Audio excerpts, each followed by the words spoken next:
Transparency. What's your story with Mr. Jean? This podcast takes you to the lives of people who have had transparent moments with life, love, and loss. More importantly, they found their triumph through their tribulations. I'm your host, Mr. Jean. I'm an entrepreneur, singer-songwriter, motivational speaker, but more importantly, I'm happy that you decided to stop by and listen to this episode. Hey, this is Mr. Jean, and welcome to Transparency. This week, I get into some real deep personal things about me. It's called Speaking Your Truth. Phase in my life that I had to learn some life lessons. Hopefully it'll be helpful to those that are taking a listen. Thank you all for stopping by. I so greatly appreciate it. I'm happy you guys are enjoying the podcast. It is my pleasure and privilege to be able to bring you some stories that have been on my heart for a while. More importantly, to inspire and more importantly, push you to your next level. If you've not picked up my book, Transparency, 12 Weeks to the New You, it is on Amazon. As well as, if you like interesting stories and articles about health, mental health, physical health, personal training, needing some extra oomph to get you through the day, stop by Thealiveexperienceonline.com. It is a link in my bio. I have over 500 articles about health and fitness, about what you can do.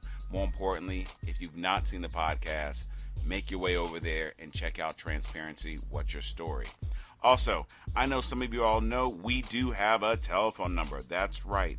If you want to call in and tell me your story, I would really love to hear it. That number is 818-660-5374. Again, 818-660-5374. Thank you guys for your time, and as always, be well. Hey, this is Mr. Jean, and this is my transparent moment this week. This week is Speaking Your Truth.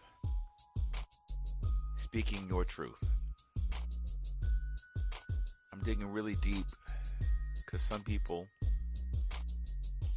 I don't even think a lot of my family likes to remember these moments in our family history. I believe every family does not have a warm and fuzzy past. Most of us have our blemishes that our families do not like to talk about. All of us have sometimes those cousins that when you go to the family picnic or you go to an event, they say, stay away from cousin or stay away from auntie. Stay away from your uncle if he starts drinking. We all have those stories because unfortunate things have happened to those, including myself, that shouldn't have happened. And you bury your truth until you get to the point that you feel your truth has to come out. And at the age of 12, I buried my truth. I buried it for a while. I buried it till the day I decided to run away from home.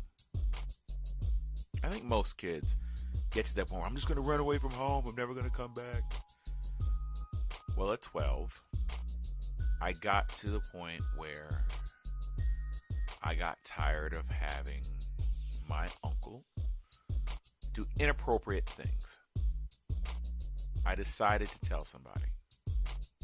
Now, here's a 12-year-old boy dealing with some real grown-up emotions and having now to go through the system and speak my truth.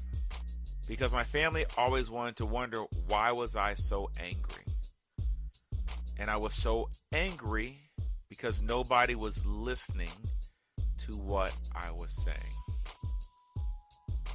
So as I'm speaking my truth, I'm sitting down with social workers, sitting down with therapists, speaking my truth.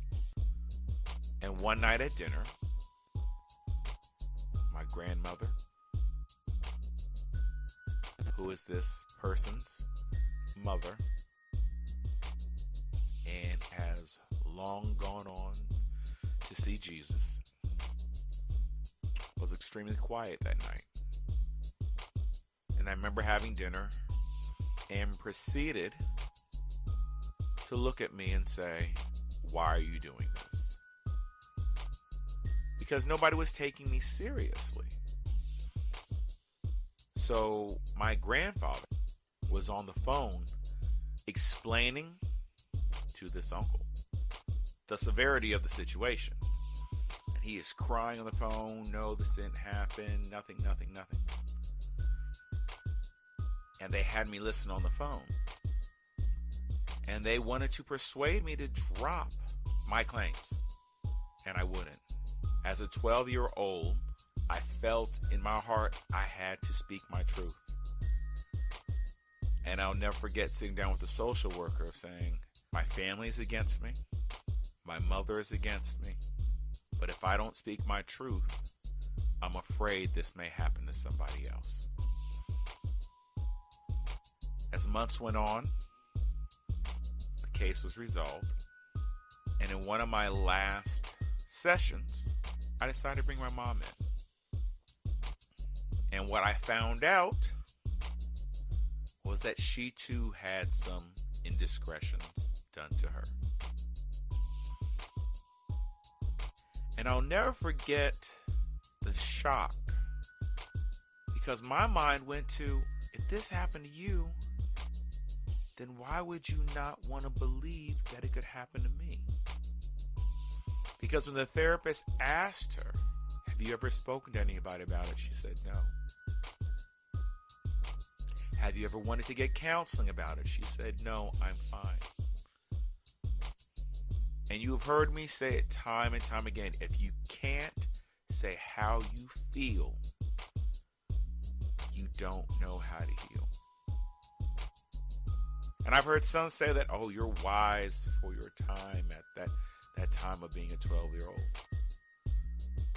But it got so bad that I was at a picnic with the family and everybody's sitting around and we're talking, and as of now the case has been resolved and I'm now 13 and this person is sitting across from me, and I don't remember what he said. I just remember I got extremely angry because I could not control my emotions.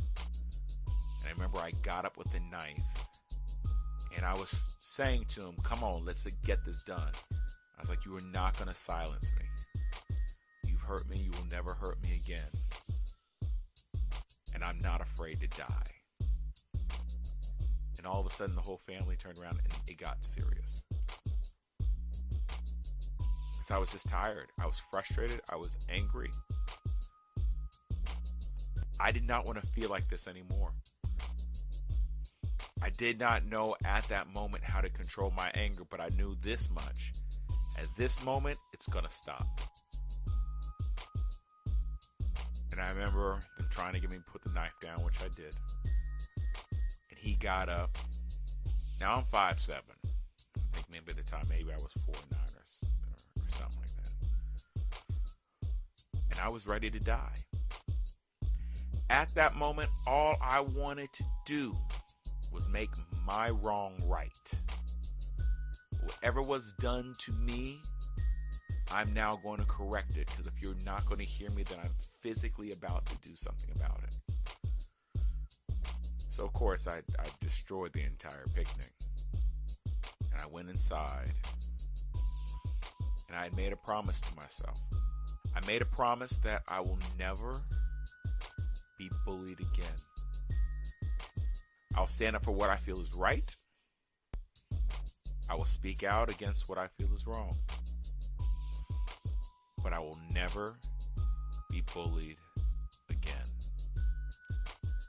And I think I began doing what most men start to do. We start working out, building size, trying to work our muscles, taking karate, boxing, anything to defend ourselves, to ensure that this never happens again. And why do I tell everybody this story? I think there are things that are going on in this country as people's voices want to be heard. And we all pick and choose what we're willing to expose. When the Me Too movement started, it was because somebody got tired. They got tired of the injustices, male, female. And I could get into that, but I'm choosing not to. point I'm trying to make is, once it gets exposed, we have a choice to keep speaking out about it, or we have the option to be quiet and 2 weeks later go on to the next thing. Men are now coming out with the Me Too movement, and it's necessary. And I believe there are going to be more men that are going to come out about the Me Too movement. This is just the beginning. But as always, once those people are exposed, what do we do with that information? Do we stay silent? Do we seek justice? Because if we continue to stay silent, we continue to allow that injustice to continue. And I get it. Some people are like, I will take the bag and run. I will get the payout to let this thing die off. And that is your choice. But like I started, you have to speak your truth. There are a lot of truths of injustice. And we pick and choose in this society of what is validated and what is not. I could talk about police brutality, but that's not the topic that I'm talking about. I could talk about racial discrimination. That's not what I'm talking about. If you can't say how you feel, you don't know how to heal. Years later, before this person died, I went to the hospital to see them for the last time. And I got to the point that I had forgiven them. More importantly, I think I forgave myself because I could not allow that situation to hinder my future. And I'm not saying I should have gone through it. I'm not agreeing to what happened, because there are many situations in this life none of us should ever have to go through. And unfortunately, some of us have. But I made the decision of, instead of being a victim, I was going to be a victor. I was not going to stay in that place. I was not going to relive the pain day after day. I was going to speak my truth. I was going to speak my truth until I was heard, until something was done about it. More importantly, till I was at peace with myself, of growing up to be a young man who was not going to be a victim, but a victor. If it was even doing better than that person, if it was getting more into God's word of knowing that he loves me despite what had happened to me, if it was pressing through the pain to accomplish the things that I knew I wanted to accomplish, more importantly, finding a process of healing. Finding a process of healing that was good for me. Finding a process that allowed me to know that there may have been a scar, but not reopening the wound. Not allowing the old me say they won. I was 12 years old. And I know there are some that have crazier stories than this, but this is my transparent moment. So what's your moment? What are the things that you've overcome? What are the things that you've pressed through? You have a story, and I would like to hear it and share it. The reason why I share this story is somebody right now may be going through the same thing. Somebody may have gone through similar things. And for me to say I can relate, that's a lie. For me to say I can empathize, well, that's true. But I do not want anybody to feel that they do not have a place to speak their truth. You don't have to be the victim. For the sake of your future, you don't have to be the victim. Your future has so much more in store that you don't have to be the victim. Speak your truth.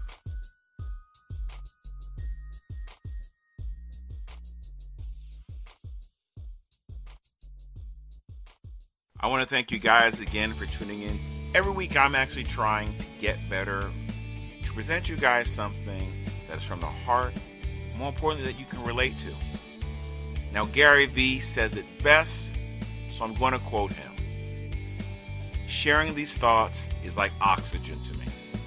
So if they resonate with you, if you feel that this can benefit somebody, subscribe, share, more importantly, like all my platforms, Instagram, Facebook, Thealiveexperienceonline.com. And I look forward to speaking and sharing with you guys real soon. Be well.